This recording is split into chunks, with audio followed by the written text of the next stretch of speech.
I am Jason Abraham, the shadow teacher.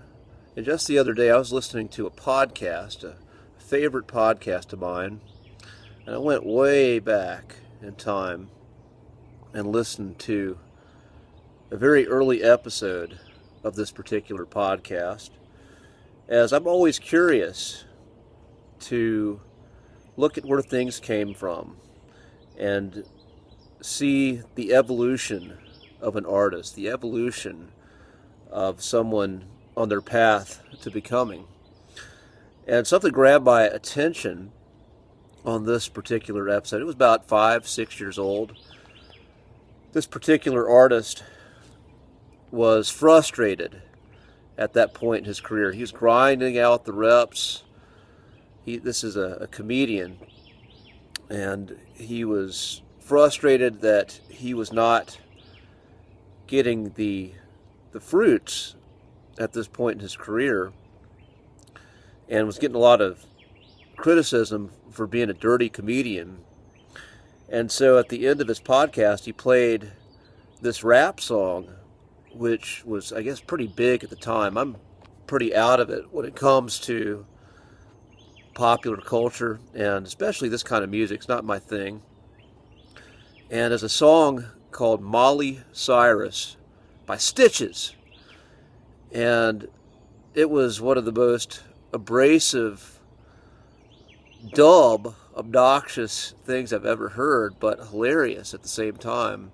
And again, this comedian's point was like, this guy gets huge making a song like this that is pretty blunt and dirty and obnoxious, yet I can't catch a break, and I'm actually doing something that takes a little bit more creativity.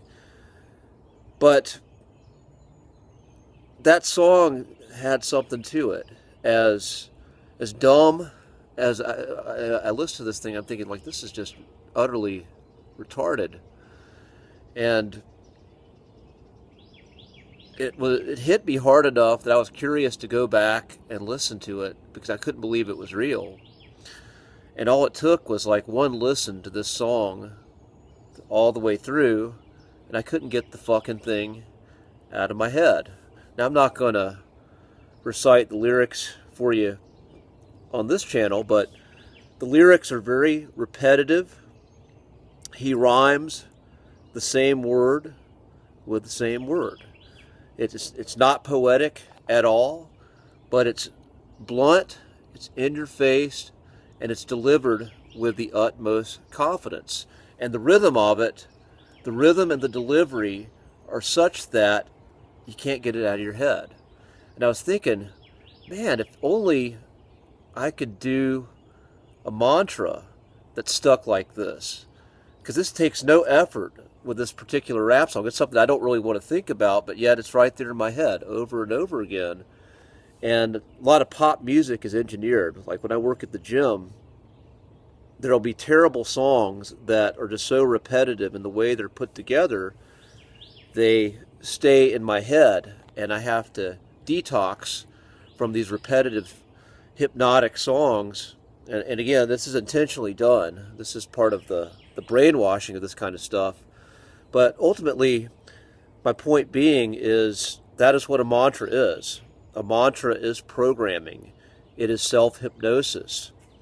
And maybe we can take a cue from Stitches and some of these pop artists who create this repetitive type of music. And so start to reverse engineer this. So some of it, I think, the lyrics for this particular song are so obnoxious, and again, I think it's hilarious. Like, I'm not a hater at all. I mean, I listened to it, I was like, this is dumb, but it's pretty, it's hilarious, and it's amazing that so many people buy this, and like I am amazed with that. But this guy has supreme confidence in his delivery. There's great conviction there. So the words are repetitive, they're strong, they grab the ego's attention, and he's delivering them with supreme conviction. So maybe there's something to that. Conviction repetition, words your ego can grasp onto. And I'm just throwing these things out. I'm going to try this with my own mantras and see what comes out of it. Maybe it's just a theory. Maybe it's just an idea and nothing will take shape whatsoever, but we'll see. Just thinking out loud.